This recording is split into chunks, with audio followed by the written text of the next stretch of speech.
بہت بڑا احسان ہے کہ اس نے اس زمین کو ہمارے لیے مطیع بنا دیا، ہمارے لیے سہل بنا دیا، آسان بنا دیا کہ ہم سب کچھ کرتے ہیں۔ لیکن اگر اللہ کا اذن ہو تو وہ اس زمین کے ذریعے انسان کو دھنسا بھی سکتا ہے۔ دھنسانا کیسے؟ آپ دیکھیں جب زلزلے آتے ہیں تو بے شک وہ چند منٹوں کے زلزلے ہوتے ہیں، لیکن ان زلزلوں کی وجہ سے کیا ہوتا ہے؟ ساری آبادی تہس نہس ہو جاتی ہے۔ بڑی سے بڑی عمارتوں کو آپ نے گرتے ہوئے دیکھا ہوگا، زمین میں دراڑیں پڑ جاتی ہیں، لینڈ سلائڈنگ ہو جاتی ہے۔ تو یہ ساری چیزیں اللہ سبحانہ و تعالیٰ کے اذن سے ہیں۔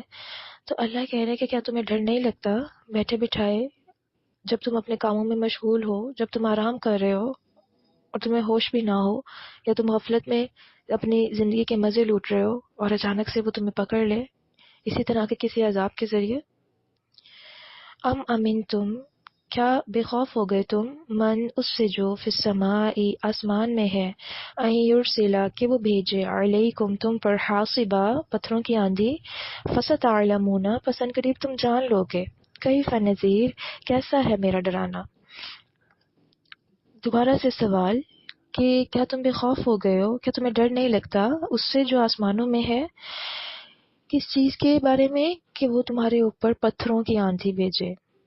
بادل آتے ہیں، انسان خوش ہو جاتا ہے کہ بارش ہو جائے گی، لیکن اگر اس بارش میں پانی کے قطروں کی بجائے پتھروں کی آندھی ہو یا پتھر برسنے لگے تو مجھے بتائیں انسان کیا کر سکتا ہے؟ انسان خود کو کیسے بچا سکتا ہے؟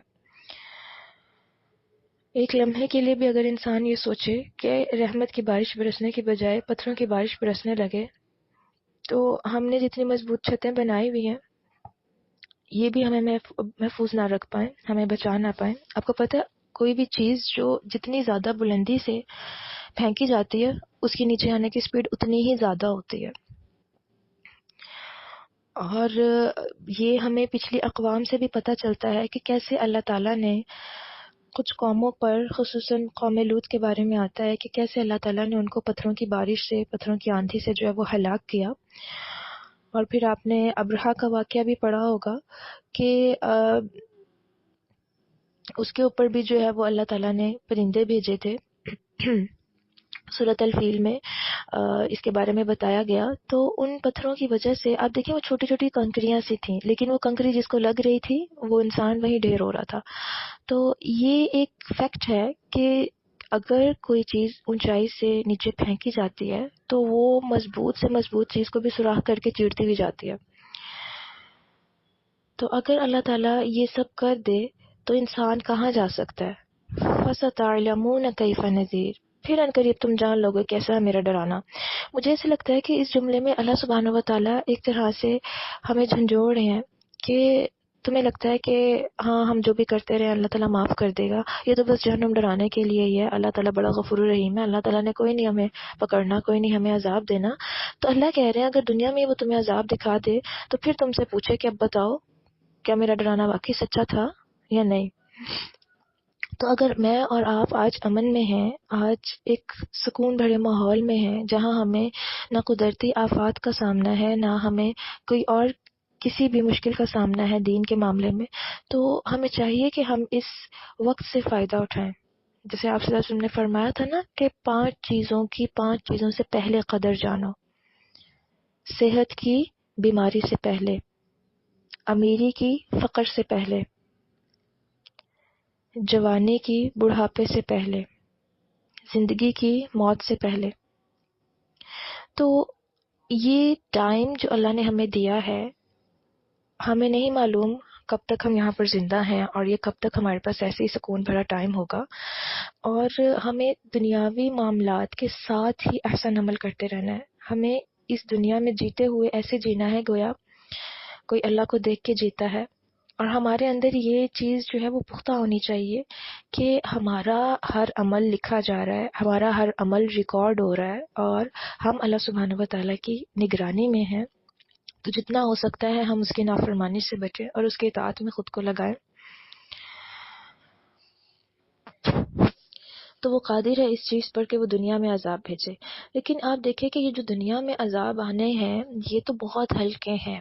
دنیا میں جو اس کے ڈراوے ہیں یا اس کے عذاب ہیں یہ بہت کم ہیں۔ اصل ڈراوا اور اصل عذاب تو آخرت میں ہوگا کہ اللہ تعالیٰ بس رحم فرمائے. آپ کبھی جہنم کے بارے میں پڑھیں، جہنم کے حالات کے بارے میں پڑھیں. انسان کی امیجنیشن سے بھی بیانڈ ہے کہ وہ اس قدر شدید ہوگی، اور اللہ سبحانہ و تعالیٰ اس قدر اس دن انسانوں پر غضبناک ہوں گے کہ شاید کبھی ہوئے ہو. تو ضرورت اس بات کی ہے کہ آج ہم اپنے آپ کو غفلت سے جگائیں. وَلَقَدْ كَذَّبَ الَّذِينَ مِن قَبْلِهِمْ فَكَيْفَ كَانَ نَكِيرِ. وَلَقَدْ اور البتہ تحقیق كَذَّبَ جھٹلایا الَّذِينَ ان لوگوں نے جو من قبلہم ان سے پہلے تھے. فَكَيْفَ كَانَ نَكِيرِ تو کیسا تھا میرا عذاب. ہمیں لگتا ہے کہ ہم پہ عذاب نہیں آ سکتا، ہمیں لگتا ہے کہ ہم نے بہت ترقی کر لی ہے، ہم نے مضبوط عمارتیں بنا لی ہیں، ہم نے ساؤنڈ پروف اپنی چھتیں بنا لی ہیں، ہم نے ہر طرح سے خود کو بچایا ہوا ہے. اللہ تعالیٰ کیا کہہ رہے ہیں؟ ذرا پہلی قوموں کو تو دیکھو، انہوں نے بھی جھٹلایا تھا، انہوں نے بھی اللہ اور اس کے رسولوں کی اطاعت سے انکار کیا تھا، نافرمانی کی تھی، حق کا انکار کیا تھا. تو پھر اللہ نے ان کو بھی عذاب دیا. فَكَيْفَ كَانَ نَكِيرِ تو دیکھو ذرا کیسا تھا میرا عذاب. اور آپ جانتے ہیں کہ پچھلے تمام اقوام جنہوں نے اللہ اور اس کے رسول کی نافرمانی کی تو اللہ تعالیٰ نے ان کو کیسے کیسے عذاب سے دوچار کیا. آپ قوم عاد کو دیکھ لیں، آپ قوم سمود کو دیکھ لیں، آپ قوم لوط کو دیکھ لیں، آپ قوم شعیب کو دیکھ لیں. آپ جتنے بھی پچھلی اقوام گزری ہیں ان کے حالات اٹھا کے دیکھ لیں. اور جب اللہ نے ان کو ہلاک کیا تو پیچھے ان کی بستی ایسے تھی گویا صدیوں کے کھنڈر اور ویران ہو. یہ اللہ کے لیے مشکل نہیں ہے. جو رب آج ایک چنگاری سے پورا شہر جلانے پر قادر ہے حالانکہ سمندر پاس ہے، تو کیا وہ رب پورے کے پورے ممالک کو زمین میں نہیں دھسا سکتا؟ کیا وہ بڑھے ہوئے آباد شہروں کو لمحوں میں ویران نہیں کر سکتا؟ اور رب ہے، یہ ساری بادشاہی اس کی ہے، وہ جو چاہے کرے. تو ہمیں اس سے ڈرنا ہے، ہمیں اس سے ڈر کے رہنا ہے. وہ صاحب اختیار ہے، وہ کچھ بھی کر سکتا ہے. تو آپ دیکھیں کہ یہ جو زمین میں دھسنا ہے یا آسمانوں سے پتھروں کی آندھی کا آنا ہے، اس کے متعلق ہمیں آپ صلی اللہ علیہ وسلم کی بہت سی احادیث ملتی ہیں. آپ صلی اللہ علیہ وسلم نے فرمایا اس امت کے آخری لوگوں میں زمین میں دھنسنے، چہرے مسخ ہونے، آسمان سے پتھروں کی بارش برسنے کے واقعات ہوں گے. حضرت عائشہ نے فرمایا یا رسول اللہ صلی اللہ علیہ وسلم، کیا ہم نیک لوگ ہونے کے باوجود بھی ہلاک ہو جائیں گے؟ یعنی ہمارے درمیان نیک لوگ ہوں گے اس کے باوجود بھی ہم ہلاک ہو جائیں گے؟ آپ صلی اللہ علیہ وسلم نے فرمایا ہاں، جب فسق و فجور غالب ہوگا تو لوگ ہلاک ہوں گے. فسق و فجور کیا مطلب؟ کہ برائیاں، کھلے عام نافرمانیاں جب غالب ہوں گی، برائیاں نیکیوں سے بھر جائیں گی. اب دیکھیں آج کے ٹائم میں آپ اپنے خاندان میں ہی نظر دوڑا لیں. ایک سمپل سی مثال ہے، آپ اپنے خاندان میں گنتی کے چند لوگوں کو پائیں گے جو نماز کے پابند ہیں. پھر اور آپ اس کو دیکھیں تو آپ گنتی کے ایک دو لوگ ہی پائیں گے جو قرآن پاک کو سمجھ کے پڑھتے ہیں یا اس کو جانتے ہیں. تلاوت بہت لوگ کرتے ہیں، مکمل بھی بہت لوگ کرتے ہیں، ختم پہ ختم، ختم پہ ختم، مختلف مجالس کا بھی اہتمام کیا جاتا ہے. لیکن جہاں تک اس کتاب کو سمجھنے کی بات ہے کہ عربی پڑھیں اور سمجھ آ رہا ہو کہ اللہ سبحانہ و تعالیٰ ہم سے کیا فرما رہے ہیں، آپ دیکھیں گے بہت گنے چنے لوگ ہیں، بہت گنے چنے لوگ ہیں. تو یہ وہ دور آ رہا ہے جب فسق و فجور، گناہ، کھلے عام نافرمانیاں، اللہ سبحانہ و تعالیٰ کی دین میں سرکشی عام ہوتی جا رہی ہے. تو بعض بستیاں اس طرح زمین میں دھسا دی جائیں گی کہ ان کا ایک فرد بھی زندہ نہیں رہے گا. آپ صلی اللہ علیہ وسلم نے فرمایا قیامت قائم نہ ہوگی حتیٰ کہ بعض قبیلے زمین میں دھسا دیے جائیں گے اور لوگ پوچھیں گے کہ فلاں قبیلے سے بھی کوئی بچا ہے؟ آپ صلی اللہ علیہ وسلم نے فرمایا اس ذات کی قسم جس کے ہاتھ میں محمد کی جان ہے صلی اللہ علیہ وسلم، میری امت کے کچھ لوگ فخر و غرور اور کھیل تماشے میں رات بسر کریں گے، صبح اٹھیں گے تو بندر اور سور بنا دیے جائیں گے. یہ ان کے حلال کو حرام ٹھہرانے، گانے والیوں کے عام ہونے، شراب پینے، سود کھانے اور ریشم پہننے کی وجہ سے ہوگا۔ تو استغفر اللہ، آپ دیکھیے کہ اس حدیث کا پہلا حصہ کیا ہے کہ میری امت کے کچھ لوگ فخر و غرور اور کھیل تماشے میں رات بسر کریں گے۔ آج آپ ارد گرد اپنی نظر دوڑا کے دیکھیں تو سیم یہی منظر نظر آتا ہے۔ لوگ ساری ساری رات جاگ رہے ہیں، اور جاگ کے وہ کیا کر رہے ہیں؟ وہ سوشل میڈیا پر ہیں، وہ سوشلائزنگ کر رہے ہیں، وہ انٹرنیٹ پر ہیں۔ ہمارے ہاں فنکشنز ہوتے ہیں تو ساری ساری رات کس طرح سے کھیل تماشوں میں اور فضول چیزوں میں راتیں گزاری جاتی ہیں، آپ دیکھیں۔ اور آپ نے کیا فرمایا کہ جب وہ صبح کو اٹھیں گے تو بندر اور سور بنا دیے جائیں گے، اور وجہ کیا ہوگی؟ حرام کو حلال ٹھہرا لیا۔ جو اللہ تعالیٰ کی حرام کردہ حدود تھیں، حرام کردہ اعمال تھے، چیزیں تھیں، ان کو حلال ٹھہرا لیا۔ پھر گانے والیوں کے عام ہونے کی وجہ سے آج گھر گھر میں یہ لعنت ہے، گھر گھر میں یہ میوزک ہے۔ پھر شراب پینے کی وجہ سے، پھر سود کھانے کی وجہ سے، پھر ریشم پہننے کی وجہ سے۔ آپ کو پتہ ہے نا کہ ریشم جو ہے وہ مردوں کے لیے حرام ہے جبکہ عورتوں کے لیے حلال ہے۔ تو یہاں پر مردوں کی بات ہے کہ حرام کو حلال کر کے۔ پھر ایک اور حدیث میں آپ صلی اللہ علیہ وسلم نے فرمایا، آخری زمانے میں خسف، قذف اور مسخ ہوگا جب گانے بجانے والے آلات کثرت سے ہوں گے، گانے بجانے والی عورتیں ظاہر ہوں گی، نیز شراب کو حلال کر لیا جائے گا۔ تو آپ جتنی بھی قیامت کی نشانیوں میں سے احادیث کو دیکھیں نا، اور وہاں پر جو ہے وہ کسی عذاب کی یا اس طرح کے کسی بھی واقعے کی وعید سنائی گئی ہو، تو 2 سے 3 چیزیں تو مسلسل بتائی گئیں۔ جب گانا بجانا عام ہو جائے گا، جب شراب کو حلال کر لیا جائے گا، اور جب زنا عام ہو جائے گا۔ آج کے دور میں یہ ساری کی ساری چیزیں حلال ہو چکی ہیں، لوگوں نے اپنے اوپر حلال کر لی ہیں۔ میوزک کے بغیر تو ہمارا کوئی فنکشن نہیں گزرتا، میوزک کے بغیر تو شاید ہی کوئی دن گزرتا ہو۔ پھر آپ دیکھیں زنا، لڑکے لڑکی کے افیئرس کتنے زیادہ عام ہوتے جا رہے ہیں فرینڈشپ کے نام پہ، اور پھر فرینڈشپ نہ سے ہی اب تو یہ چیزیں اس قدر عام ہو چکی ہیں، اس قدر عام ہو چکی ہیں۔ اللہ تعالیٰ اپنے امان میں رکھے کہ لوگ اس کو برائی نہیں سمجھتے۔ لوگ کیا کہتے ہیں کہ وہ ہماری ضرورت ہے، یہ وقت کی ضرورت ہے۔ پھر شراب کو تو اس کو جو ہے وہ ماڈرنزم کی علامت سمجھا جاتا ہے کہ ہماری مجالس میں اس طرح کے ڈرنکس موجود ہوں، تو وہ وقت دور نہیں ہے، قیامت دور نہیں ہے، یہ علامات قیامت جو ہیں وہ ظاہر ہونا شروع ہو چکی ہیں۔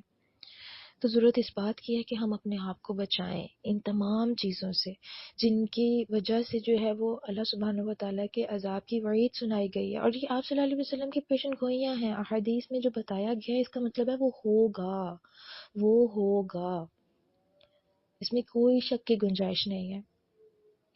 ہم خود کو کیسے بچا سکتے ہیں کہ ان چیزوں سے بچیں، ان کاموں سے بچیں، کیونکہ یہاں پر یہ نہیں کہا گیا کہ فلانے شہر پر آئے گا، فلانے ملک پہ آئے گا عذاب، نہیں، میری امت کے کچھ لوگ، میری امت کے کچھ لوگ، یہاں پر کفار کی بات نہیں ہے۔ بہت سمجھنے کی بات ہے، بہت ڈرنے کی بات ہے، یہاں پر کفار کی بات نہیں ہے، یہاں پر امت محمدیہ صلی اللہ علیہ وسلم کی بات ہے کہ میری امت کے کچھ لوگ ایسے کریں گے، اور پھر اللہ نے امت محمدیہ کو ہی یہ عذاب دینا ہے کہ اس میں خسف، قذف، مسخ اور یہ بندر اور سور بنانے کا عذاب ہوگا۔ پھر ایک اور حدیث میں آپ صلی اللہ علیہ وسلم نے حضرت انس کو فرمایا، اے انس، لوگ مختلف شہر بسائیں گے اور انہی میں سے ایک شہر ہوگا جس کا نام بصرہ یا بصیرہ ہوگا۔ اگر تو وہاں جائے تو وہاں بساخ اور قلعہ والے علاقوں میں نہ جانا، نہ ہی اس کے بازاروں میں جانا، اور نہ ہی امراء کے دروازوں پہ جانا، بلکہ جنگلوں میں چلے جانا، کیونکہ یہاں خسف، قذف اور مسخ ہوگا۔ رات کو لوگ صحیح سالم سوئیں گے جبکہ صبح کے وقت سور اور بندر بنے ہوں گے۔ اور وجوہات وہی چیزیں، گانا، شراب، ریشم، سود، زنا، یہ سب حلال کر لیا جائے گا۔ تو اللہ فرماتے ہیں کہ کیا تم بے خوف ہو گئے ہو اس سے جو آسمانوں میں ہے کہ وہ تمہیں زمین میں دھنسا دے اور پھر وہ زمین اچانک سے لرزنے لگے؟ کیا تم بے خوف ہو گئے ہو اس سے جو آسمانوں میں ہے کہ وہ تم پر پتھروں کی آندھی بھیجے؟ بس ان قریب تم جان لو گے کیسا ہوتا ہے میرا ڈرانا، اور البتہ تحقیق تم ان جھٹلایا ان لوگوں نے جو ان سے پہلے تھے، تو کیسا تھا میرا عذاب۔ آپ دیکھیں، ہم کبھی سکون سے بیٹھے اپنے کام میں مشغول ہو نا، اور ہمیں زمین میں ہلکی سی وائبریشن محسوس ہو، تو کیسے ہم لوگوں کی دل کی دھڑکن ہوتی ہے، کیسے ہم لوگ جو ہیں وہ حواس باختہ ہونے لگتے ہیں۔ تو لمحوں کی گیم ہوتی ہے یہ، لمحوں کی دیر میں کیا سے کیا ہو جاتا ہے۔ تو یہی حال ہے ہماری سانسوں کا، ہماری زندگی کا، کہ لمحوں کا کھیل ہے۔ یہ جو سانس ہماری اندر آ رہی ہے اور باہر جا رہی ہے، لمحے میں اس نے اندر اور باہر آنا جانا چھوڑ دینا ہے، اور پھر انسان لمحوں میں ہی جو ہے وہ غفلت سے جاگے گا، اور پھر وہ حواس باختہ ہوگا کہ یہ میرے ساتھ کیا ہو گیا۔ تو اس وقت کے آنے سے پہلے خود کو جگانا ہے، اس وقت کے آنے سے پہلے خود کو بدلنے کی کوشش کرنی ہے، اپنے آپ کو ضائع ہونے سے بچانا ہے، اپنی صلاحیتوں کو، اپنے علم کو، اپنے وقت کو، اپنی جوانی کو، اپنی صحت، اپنی زندگی، ان تمام چیزوں کو صرف دنیا کو نہیں دے کے جانا، دنیا کے لیے نہیں لگا کے جانا۔ قرآن پاک میں اللہ سبحانہ و تعالیٰ کیا فرماتے ہیں کہ کیا ہم تمہیں بتائیں کہ سب سے زیادہ خسارے والے اعمال کون سے ہیں؟ الذین ضل سعیہم فی الحیاۃ الدنیا وہم یحسبون انہم یحسنون صنعا، کہ وہ جن کی ساری کوششیں اس دنیا کی زندگی کے لیے تھیں اور وہ ضائع ہو گئی، اور وہ سمجھتے رہے کہ ہم تو بہت اچھا کر رہے ہیں۔ ہم دنیا کے لیے تھک تھک کے اس فخر و غرور میں مبتلا ہو جاتے ہیں کہ ہم نے بہت دنیا بنا لی، ہم نے اپنی دنیا کو سیٹ کر لیا، کیریئر سیٹ ہو گیا، گھر بن گیا ہمارے لیے، یہ ساری فیوچر پلاننگز ہو گئیں، بہت سیونگ ہے، یہ پراپرٹی بنا لی اور یہ کر لیا اور وہ کر لیا۔ اور اللہ کیا فرما رہے ہیں؟ الذین ضل سعیہم فی الحیاۃ الدنیا، ان کی تو ساری کوششیں دنیا کی زندگی میں ضائع ہو گئیں، یہ سب جو وہ دنیا بنا کے دنیا کے لیے کر کے جا رہے تھے وہ سب یہیں کا یہیں رہ گیا، اور وہ سمجھتے رہے کہ انہوں نے بہت اچھا کیا۔ تو دنیا میں رہنا ہے، دنیا کو لے کے چلنا ہے، لیکن آخرت کی نیت کے لیے، احسن عمل کرتے ہوئے، ہر عمل کا بدلہ آخرت میں چاہنا ہے، اور ہر عمل کو ہم نے ایسے کرنا ہے کہ اللہ تعالیٰ اس سے راضی ہو جائیں۔ اللہ سبحانہ و تعالیٰ ہم سب کو غفلت سے نکالیں، اللہ تعالیٰ ہم سب کو شعوری طور پر یہ زندگی گزارنے کی اور اس زندگی کے ملے ہوئے ایک چانس کی قدر کرنے کی توفیق عطا فرمائیں۔ اللہ سبحانہ و تعالیٰ ہم سب کو ویسا بنا دیں جیسا وہ چاہتے ہیں۔ اللہ تعالیٰ ہم سب سے راضی ہوں۔ اللہ تعالیٰ ہمارے دلوں کو ایمان سے مزین فرما دے، آمین یا رب العالمین۔ ربنا تقبل منا انك انت السميع العليم وتب علينا انك انت التواب الرحيم۔ سبحانك اللهم وبحمدك اشهد ان لا اله الا انت استغفرك واتوب اليك۔ ربنا لا تزغ قلوبنا بعد إذ هديتنا وهب لنا من لدنك رحمة انك انت الوهاب۔ رب ارحمهما كما ربياني صغيرا، آمین یا رب العالمین۔ السلام علیکم ورحمۃ اللہ وبرکاتہ۔